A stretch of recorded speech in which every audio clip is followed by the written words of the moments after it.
সরস্বতী পুজোর আগে ব্যস্ততার চূড়ান্তে বাঁকুড়ার মৃৎশিল্পীরা।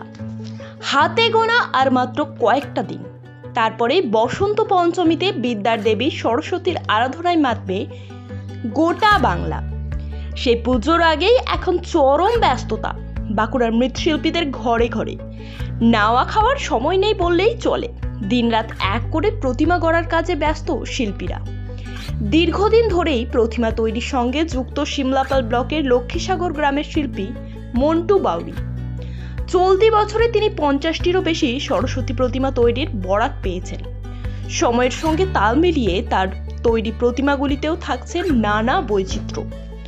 ছোট শিশুর মুখের আদলে তৈরি বেবি সরস্বতী, কিংবা কবিগুরু রবীন্দ্রনাথ ঠাকুরের প্রতিকৃতিযুক্ত সরস্বতী প্রতিমার চাহিদা এবছর বিশেষভাবে চোখে পড়ার মতো। পুজোর আগে কাজের চাপ সামলাতে পরিবারের সদস্যদের পাশাপাশি কয়েকজন সহশিল্পীকে নিয়ে নিরলসভাবে কাজ চালিয়ে যাচ্ছেন মন্টু বাউরি। শিল্পীদের আশা শেষ মুহূর্তের এই পরিশ্রমে ক্রেতাদের চাহিদা পূরণ করা সম্ভব হবে এবং সরস্বতী পুজোয় তাদের শিল্পকর্মে আরও একবার আলো ছড়াবে বাঁকুড়ার। খারাপ নয়, টুকটাক করে অর্ডার আসছে, তো পুজো বেরিয়ে আছে এখন 6-7 দিন, মোটামুটি অর্ডার ভালোই আসছে। তাহলে এই বেবি অর্ডার আছে, আর ওই একটা রবীন্দ্রনাথের পিছনে মুখ আছে, ওটা নতুন করা হয়েছে।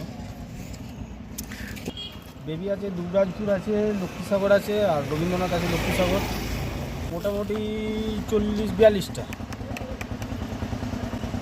হ্যাঁ, মোটামুটি চাহিদা। আবার সমস্যা ঠান্ডাটার জন্য একটু অসুবিধা হচ্ছে কাজে, লেবারদেরও একটু অসুবিধা হচ্ছে, আমাদের একটু অসুবিধা হচ্ছে। সন্ধ্যের পর তো প্রচুর ঠান্ডা।